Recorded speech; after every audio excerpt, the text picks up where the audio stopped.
ladies and gentlemen? What is up? What am I even saying? What's my intro gonna be? Hello, welcome back to the channel. Today we are going to Chili's and we're gonna be answering some questions. I don't know why I'm wearing white. I don't even know why I put on makeup because this stuff is messy. I had a triple dipper a couple of days ago for the first time and I'm obsessed. Oh,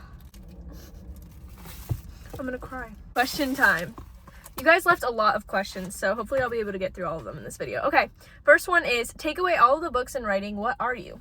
I think I'd still be just a very passionate person. I think I'd be passionate in anything I did, even if I didn't have the books or like the writing or anything.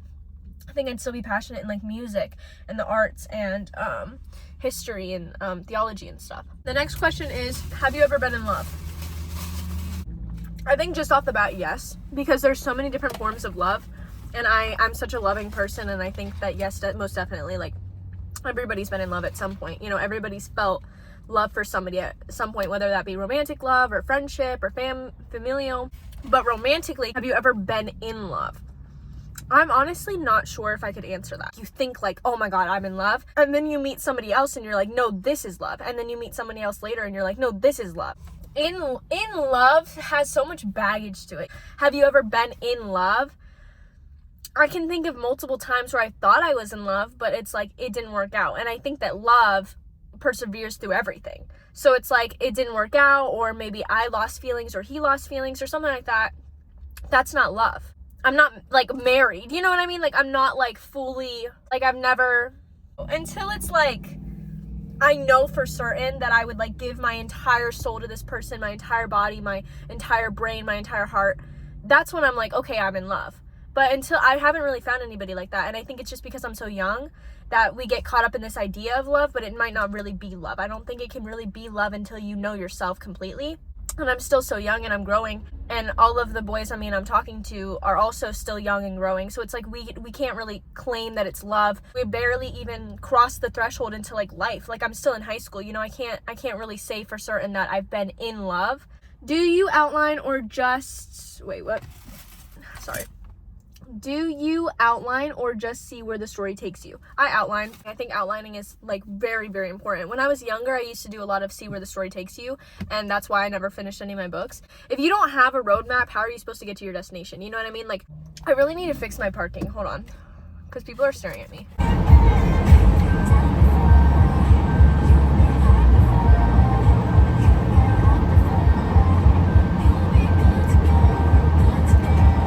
Will you make another book after this one?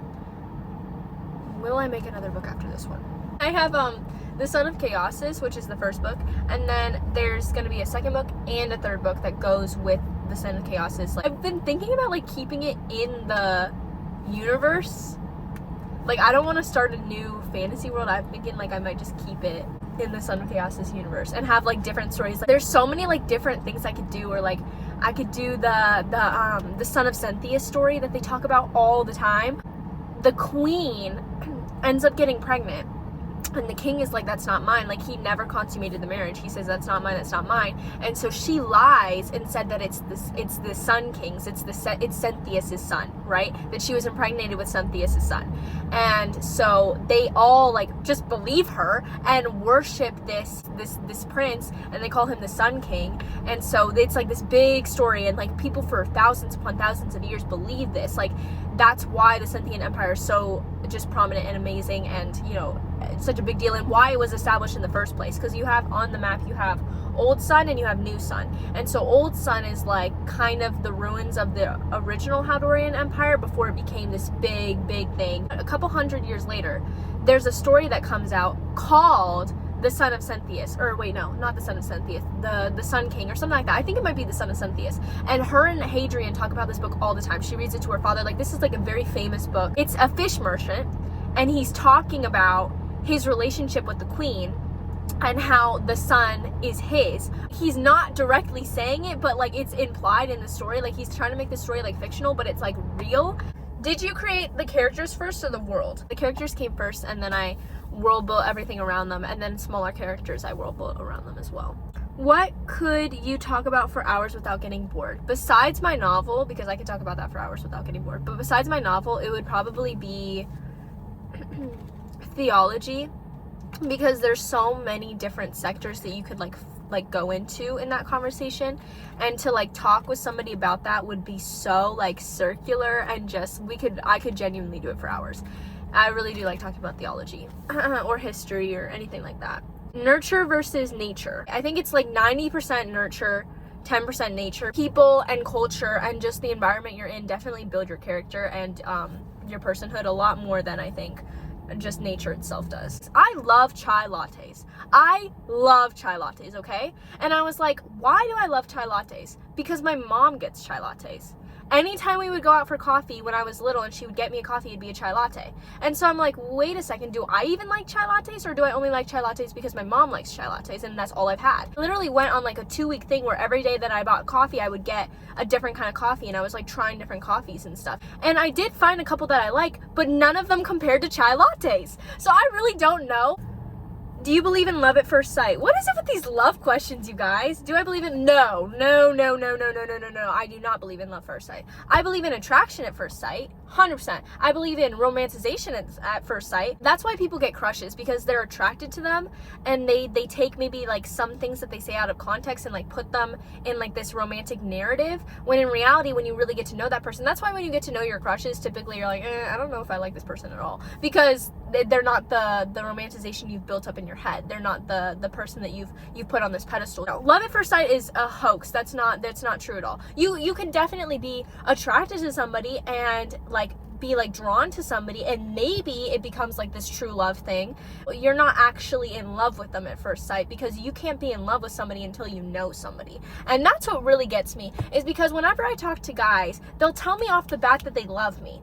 I don't know if anybody else gets that. I know it's love bombing, but it's like, you don't love me, you don't know me. I hate when people say I love you without having known me for at least a couple months. You can't actually love somebody until you know their flaws and you've seen them like at their worst, and you still appreciate them and you still love them. That's love. And it's like, when we're just talking for a couple weeks, and I'm not really putting on a facade, but I'm sharing all my best qualities, and I'm being super duper friendly and stuff. You're not falling in love with me. You're falling in love with this persona that I'm kind of displaying for you. Until you get to the actual deep part of me, you don't love me. So that's what really gets me, is even when you see somebody and you're like, oh well, I knew he was my husband when I saw him, it was love at first sight. No, because you don't know until you're like actually in it that you love them.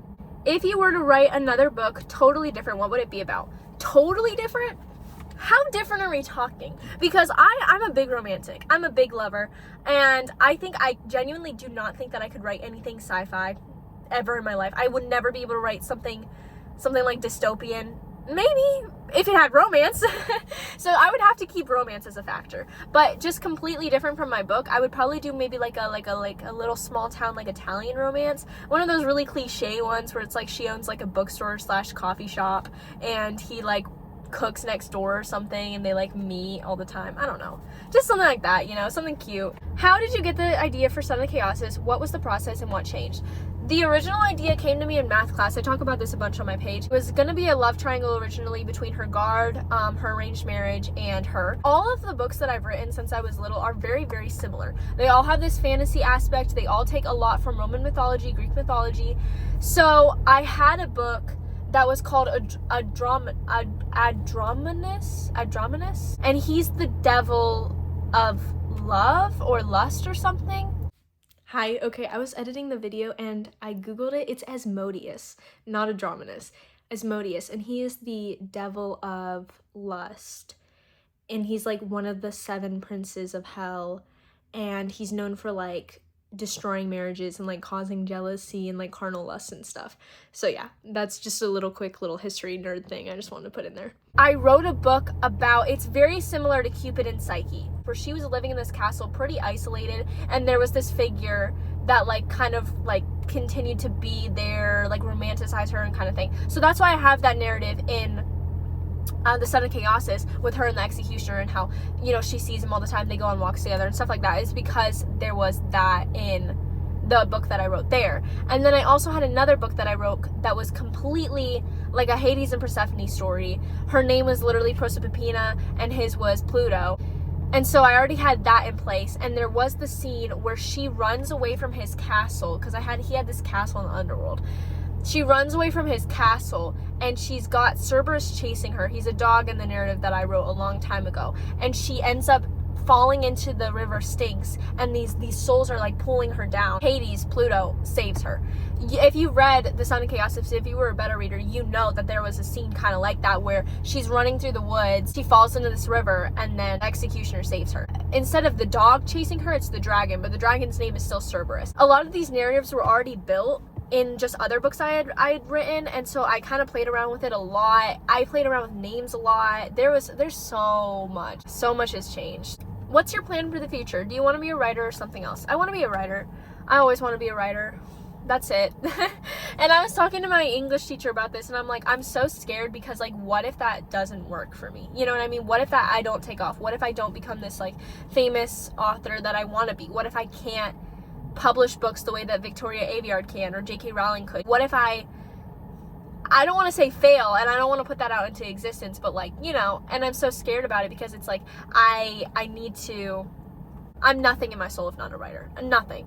Like, I've known I was going to be a writer since before I even could write, and I was telling my aunt to write Dora the Explorer fan fictions for me. I've always loved reading. I've always kept this kind of fairy tale narrative in my mind and, like, built worlds. I've always been a writer. Always. I've always been a storyteller. Always. And if I wasn't a writer, I think, like, a book writer, I think I would be maybe like a film writer or something like that. I have to be a writer though, guys. Or I would do something maybe in journalism. I'm into politics, so that would be fun too. That's my plan for the future, is to hopefully become a super successful author, travel the world, love life, and yeah, hopefully everything works out. Alba asked, how is the publishing process going? Love you, Alba. When I publish it, I want it to go through a good publishing company, and I don't know if the ones that have reached out to me are good, because they're not supposed to reach out to you. I don't think you're supposed to reach out to them. And that's what people said, is that it might be a problem if publishing companies are reaching out to you. It might not be too legit. So I don't know. But I also sent a couple query letters to a couple publishing companies, and I haven't heard anything back. I'm not really worried about it too much, but I mean, I'm hoping to get it published as soon as possible. Places you want to visit. All of Europe. Italy, Germany, Spain, France, Czechoslovakia. I want to go to Russia too, China. I want to go to England. I want to go to I want to go everywhere. I want to go literally everywhere. I even want to go to the Middle East. And I know that's, like, not somewhere you want to be right now because of everything that's happening on, but, like, I genuinely want to go everywhere. Like, I want to go everywhere. I don't want a single place on the map to be unexplored by Aspen. Maybe not North Korea.